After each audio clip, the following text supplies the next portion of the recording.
Welcome to Pro Wrestling with Juice. It is the post All Out show on this channel. And anyways, I tried to get a review up early on, and I was unable to do so. Or not a review, but a predictions show, and I was unable to do so, unfortunately. This last week and a half-ish, I've been trying to get ready for a gaming convention in Grand Rapids called GrandCon. I'm a big RPG guy. I got a YouTube channel for games like Dungeons & Dragons. It's called Master the Game. If you go to my About page, you can click on the link, and that'll take you over to that channel if you're into that. But anyways,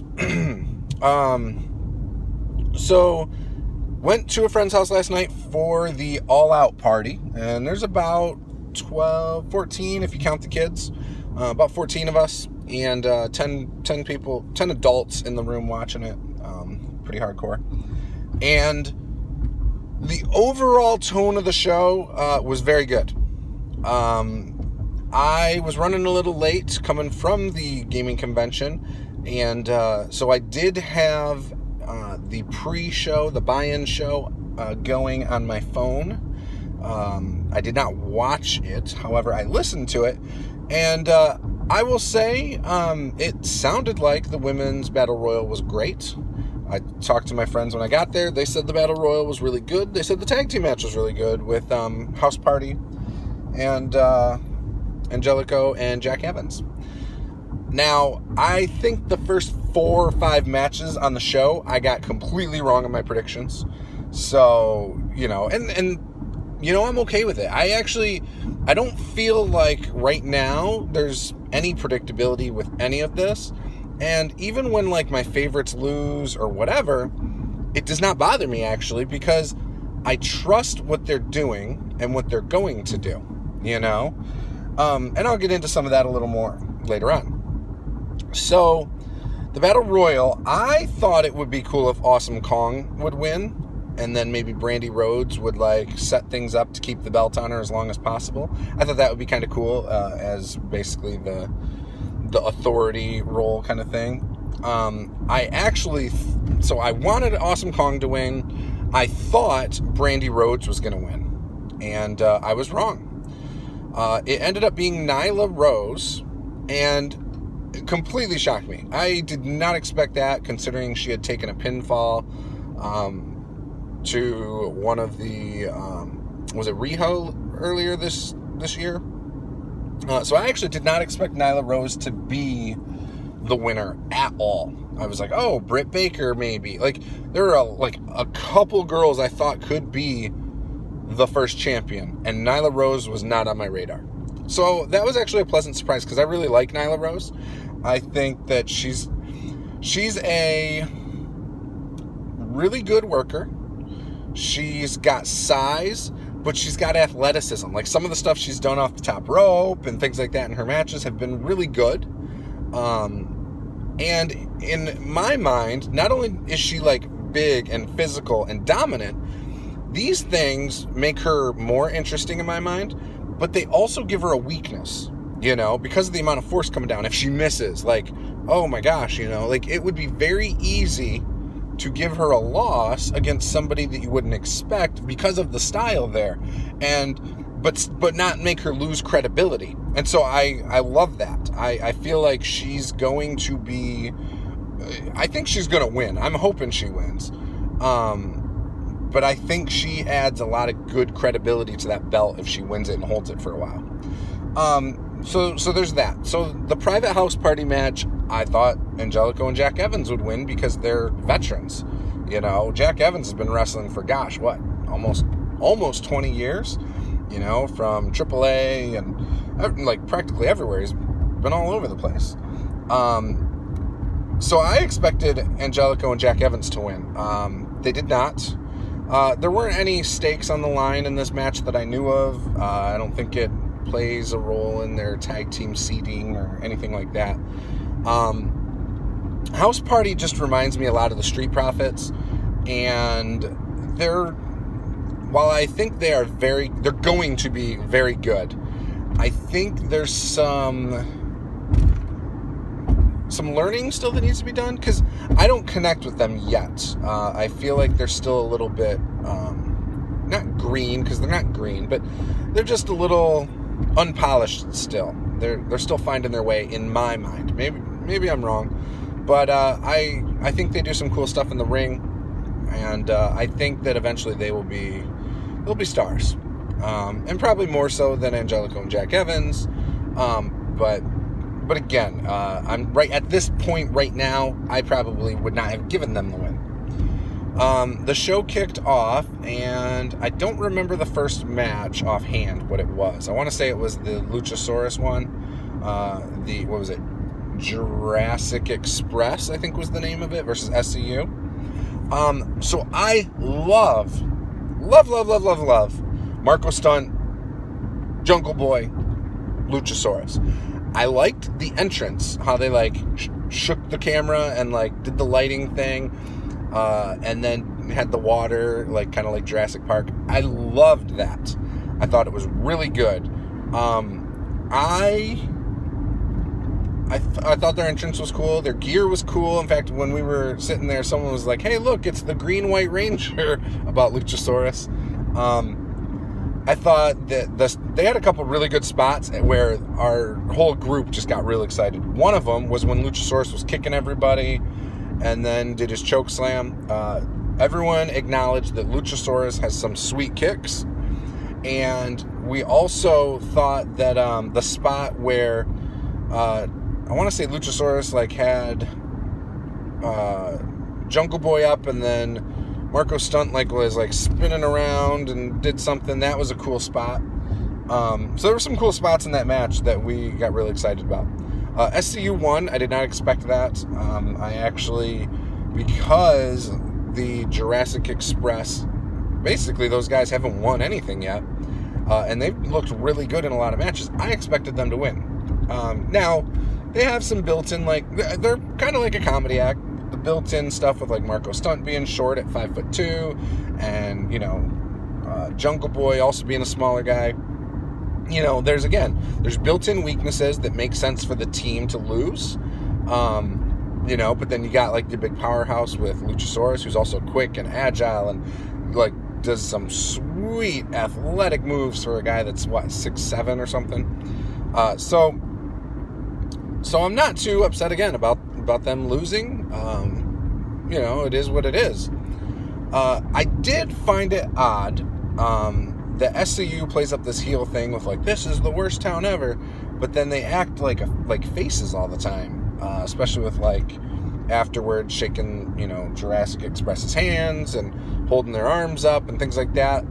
I'm not sure what's going on here. It's confusing as a fan and a viewer, from a viewer's perspective, because again, the whole "this is the worst town ever," that is just straight up heel tactics, you know what I mean? And then the stuff they're doing, and they're coming out all happy and boisterous and excited, and then after the match they're showing respect. It's very face-like. Now I know they said when AEW started it wasn't going to be a strong faces and heels kind of thing. Not that there wouldn't still be things like that, but yeah, so I don't know. It's kind of like "this is the worst town ever" thing is just a joke, which it is. I get it, but So anyways, so I was cool with that match. Oh gosh, I think I expected the women's match next, and then we got Kenny Omega and Pac. And so this match had some moments where I was like, oh my gosh, is Pac injured again? When his leg hit the guardrail on the moonsault thing, that worried me as a fan. I was like, oh no, he hurt his leg, and I really thought he was going to be seriously hurt. This match was a good match.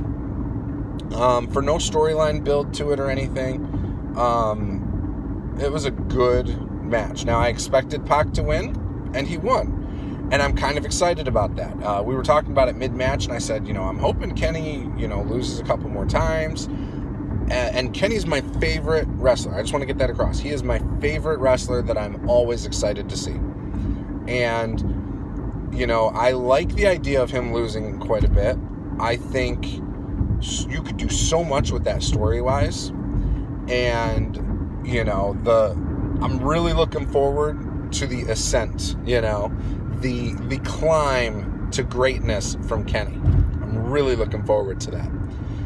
And I know it's coming. I don't know how. I don't know if it's going to go full-on heel and have some lackeys. I don't know what's going to happen. But I'm really looking forward to it. If you notice, again, he had a singles match. His buddies from the Elite were not at ringside. And when you think about it, when he's had all this success in New Japan, the Young Bucks were at ringside. Even Adam Page alluded to it on the show in the last couple weeks. Like, hey, you guys want to be in my corner? And Bucks were like, oh, sorry, we can, or whatever. But, and he was like, oh, yeah, no, I understand. So I feel like they're alluding to the Elite is losing because they're not acting like a brotherhood. They're not acting like a group, a stable, or whatever. And so I think that eventually they're going to get back together, and that's when all of them are going to shine. You know what I'm saying? So that's what I'm thinking. But anyways, so then we had the Jimmy Havoc, and maybe this was before. I think it was after the Kenny match. Jimmy Havoc, Joey Janela, and Alan Darby. And it was... Janela has some amazing reactions to things, and his overall personality in the ring and in wrestling in general is just hilarious, okay? His character, everything. All of us loved Joey Janela last night. And so anyways, he ended up... he and Darby taped Jimmy Havoc to a chair, put tacks in his mouth, and taped his mouth shut. I was expecting when the tape came off that there was going to be a bunch of blood in his mouth, and whatever. There wasn't, and I'm okay with that. But yeah. And there were some highlights of this match for sure. When Jimmy Havoc dragged the barrel down the ramp, he made it look really heavy, we thought. And it was funny because we were like, why doesn't he just roll it down the ramp if it's so heavy? But then he picked it up at the end with one hand effortlessly. Then Alan Darby took it up top with one hand, put it behind his back, no problem, and did his coffin drop on the stairs, missed whoever he was going for, I think. I'm pretty sure. And we were all just oh my gosh, that was insane. And Joey Janela got suplexed or something, I can't remember exactly, but missed it, and his foot went through it, and I thought that looked worse than if his body would have went through it. Clearly it looked like the wood wasn't very strong, But, yeah, so there was just some stuff there that was geez. And then Alan Darby bringing the thumbtack skateboard in and, grinding off of Joey Janela's back with it was brutal. We were all just oh no! And that was a cool spot. It looked worse than it was, I think. Maybe I'm wrong. But, I'm not Joey Janela. Ask him how he feels about it. But, yeah, it was just crazy. There was some crazy stuff there. So, I can't remember who won. Jimmy Havoc won. So I was looking forward to some Jimmy Havoc in AEW when it started, and I have not felt like he has shined. Sure, he won. But, in the match, he had, his staple gun in the match and stuff. I'm waiting for Jimmy Havoc to have his big moment. I want him to have it because I think he's talented. I think he's got some... I think, basically, he's got a lot in the tank right now, and he needs to pull it out for me. Otherwise, I'm probably just going to end up not being much of a fan. So, anyways, then I think we had the women's match or something, and Riho ended up winning. The other girl, Shida, I think is her name, she looked really good. Her moves looked a little stiffer. All of our criticisms of Riho, when she hits or whatever, she does not hit very hard, unless it's her stomps or her running knees and stuff like that. She looks a little soft. And I think what I love when women work stiff. I love it when they're stiff kicks and slaps and whatever. I love that. And I think that she could benefit from being a little more stiff. Just from a fan's perspective, I'm like, oh, that kick looked so gentle. Or the other thing that we noticed a couple times where there's spots there where they would set the girl in the corner or on the ropes or whatever, they did, it was just, again, it was real soft. It's like, oh, look how gently they placed them there, And I get it. You're trying to protect the other person. But I don't think you want it to look soft. I think you want to, make it look rough, still. Even if it's not, And you don't want to be careless. I get it. But fundamentally, it looked like a solid match. The timing seemed fine. I can't think of anything really bad there. Oh, one thing I want to say. During the Jimmy Havoc match, the production crew, when Alan Darby was coming down, they flashed a Jimmy Havoc graphic. So they didn't do any of the graphics for the other two guys after that, I don't think. So they need to get that stuff worked out, I feel. And they did something like that later on, too, I thought, where they maybe flashed a graphic that was just incorrect or something. But either way. So then we had, I believe, Cody and Shawn Spears. I liked this match. I will say, and I don't know if other people made this observation, it feels like Cody matches have a lot of interference. They have a lot of things like that, and I just hope, moving forward, that's not a staple of all his matches. I think it was still okay. It didn't rub me wrong or anything like that. I'm not tired of it yet, but I could definitely become tired of it. Cody and Shawn Spears had a good match. In case you didn't know, Arn Anderson came out. MJF, they kept saying, oh, he's inexperienced and blah, blah, blah. There were a couple moments there where I thought MJF, maybe it was intentional, and then at one point I thought maybe MJF was going to turn on Cody. Did not happen. I'm glad it did not happen. But I expected it. I really did. And it didn't happen. And that's okay. I'm all right with that. I'm fine with them staying buddies, and I think if eventually Cody is full-on heel with MJF, I think that'll be cool too. So, anyways, then there was, so Cody ended up winning. It felt like a conclusion to a feud, and I guess I felt like this could go on for a few, I actually wouldn't mind seeing this feud continue, and seeing them. Cody's undefeated in singles action, by the way. He's 3-0 now. Just in case you are keeping track at home. 3-0. It is almost like he's in line for the title, if you really think about it. But, anyways, they ended the feud, it felt like. Tully left Shawn Spears chasing after Arn. I wonder if that's a storyline we're going to hear more about moving forward. Or if that's it. It's just, Tully's trying to figure out why Arn did that. I don't know. Anyways, I would have liked to see this continue and go on into a cage match, go on into a strap match, something. Strap match would be great because that's so old school. That would be phenomenal, I feel like. And I felt like it concluded last night. Now, the other thing is, I feel like everything was set up for Shawn Spears to win that match.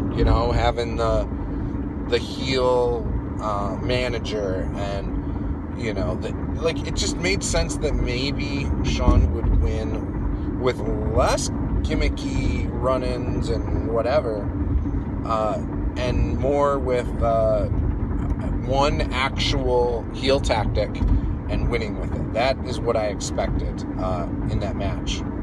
Didn't happen that way, and that's okay. Poor Pharaoh, poor dog.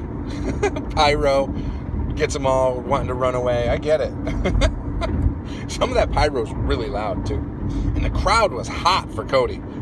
I remember when he was coming out, I'm like, man, Cody is so over, is what I thought. And it seemed like everyone was really behind him. So, anyways, but Cody won. The next match was the Lucha Brothers versus Young Bucks, and there were a lot of moments where I cringed. I was worried when Nick went through the table shoulder first. After tripping on the wire from jumping from the ladder, I was really worried that he's out for a while. I hope he's fine. He seemed fine. He took another bump later. Matt Jackson had something similar happen. Like, there was just some spots in this match where I was really, really worried about some of the guys. And it was a good match. Again, it was just, there were some cringy things. A lot of tables broke. We even made a joke that the Dudleys were gonna sue for gimmick infringement. But no, it was good. And then what do they call them? The Bariquas came out and attacked the Young Bucks. So they are a thing now in AEW. I know there was like talks of bidding wars and things like that with WWE, and I love the fact that they are in AEW. So that'll be exciting. Looking forward to those matches. Now, main event time. Adam Page came out on a damn horse, just like was alluded to. He did not, I didn't think he said it was going to happen at this show. He said it was like a bucket list item, though. And he did it. So that was the highlight of the night for Adam Page, really. Other than the fact that he busted, and I mean busted, Jericho open. Like, bad. And it wasn't bad. It was really Jericho being smart and knowing how to hold a wound open so it could drip blood and keep it going. It was not like a Dusty Rhodes blade job or anything. But Jericho ended up winning. And I was all right with that.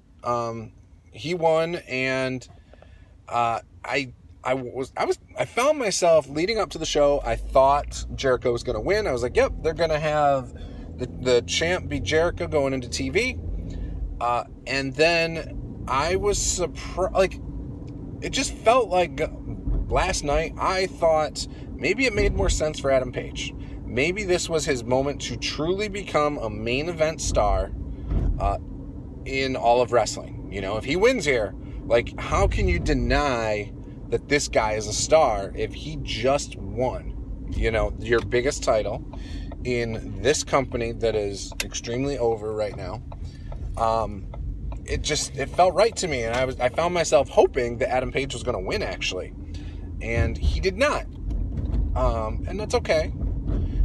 And you know, we'll see what happens, where things go from here. Again, he was by himself. I think the storyline is that the Elite crew is going to end up together, working together, and maybe they go all out heelish and help each other win and things like that, sort of like the old Bullet Club stuff. Who knows? Maybe they need Marty to join them. I don't know. But I think it's going to be interesting to see where things go. We all made the observation when Jericho won, they did not do anything with him, like a belt presentation or a promo or any of that. They didn't do any of that. And I was okay with it. I like Please take the parking ticket. Getting my parking ticket. Ooh. Please enter following the guide. Yep. All right. So they didn't do anything with it, and I'm wondering why. You know, they're a new company. A presentation of some sorts would have probably made a lot of sense, and I'm okay again with them not doing it. They basically made it look like business as usual. You know, guy won, grabbed the belt, did a cool little pose at the ramp, and he left. You know, and I was just like, oh, okay. So that's it, huh? But, you know, whatever. It's all good. It's all good in the hood. And, yeah. So, anyways, my overall thoughts on the show were that it was a good show. We all thought the matches this was probably their best show from a match standpoint. And unfortunately, there wasn't as much, with how long they had with things like being the Elite and things like that, I didn't get a strong sense of story with a lot of matches that I had hoped I would have. You know, I mean, we didn't have a build for the Moxley-Pac match for obvious reasons. But The Shawn Spears one was good. I don't know. It just didn't feel to me like there was a lot of strong story. Like, I know that they've been back and forth with Young Bucks and Lucha Brothers for a while. And that was fine. And, we had it with the Cody Shawn Spears match. They've done it a little with Paige and Jericho. But the other matches on the card, for me, didn't feel like they had a strong story foundation. I had no interest in the women's match with Riho and Shida. Even found myself saying, why do these girls get a title shot from this match? Why didn't they just put them in the Battle Royal? So I didn't like that. I thought you could have taken some women who have had singles wins, like Brandy Rhodes or whoever, and put them in that spot instead. Leva Bates and Brandy Rhodes would have made far more sense in my mind, because didn't Leva win? I think she won, even though it was like with a book or something, or maybe it was someone else. But either way, I thought you should have put 2 women there who have won singles matches, and then your Battle Royal should have been everybody else. And they chose not to do that. Either way, that's fine. Again, they made some mistakes with some of the graphics and things like that. However, it felt like a much more polished show. JR was hilarious. He felt like he was comfortable. He made some mistakes here and there, but he felt comfortable. And Golden Boy, I think, did a good job. Excalibur seemed to have improved in my mind. I know that's what people have been critical of. I haven't been critical of the commentary. I felt like they've been trying to work things out and sort out some kinks. I thought they've been great, to be honest, for the fact that they were all new together and trying to feel each other out. So, anyways, they did a good job last night. Show was good. I would give it a solid B+. I thought maybe it was their best, most polished show yet. I thought the matches were a lot better and had a lot more excitement. Again, I feel like the stories weren't as strong maybe as some of the other storylines in the past. Better than the Fight for the Fallen stories, but yeah, and I'm excited to see where they go with things. You got a month to build to TV, so we'll see what happens there. So, anyways, there's a lot of guys that weren't on the show that I would have still liked to see. Like, I want to see on your show Sammy Guevara. I want to see MJF wrestle. I don't want multi-man matches all the time to try and put those guys in there necessarily. But, maybe there's something they can do. Shorten a couple matches maybe to insert one more. Might be the way to go. I'm all right with multi-man matches. I'm just saying maybe shorten a couple matches just so you can insert one more. And I'm not opposed to squash matches or anything like that. So anyways, this was Pro Wrestling with Juice. I hope you enjoyed this. Be sure to hit that like, comment, and subscribe, and I will see you guys next time. Rock on.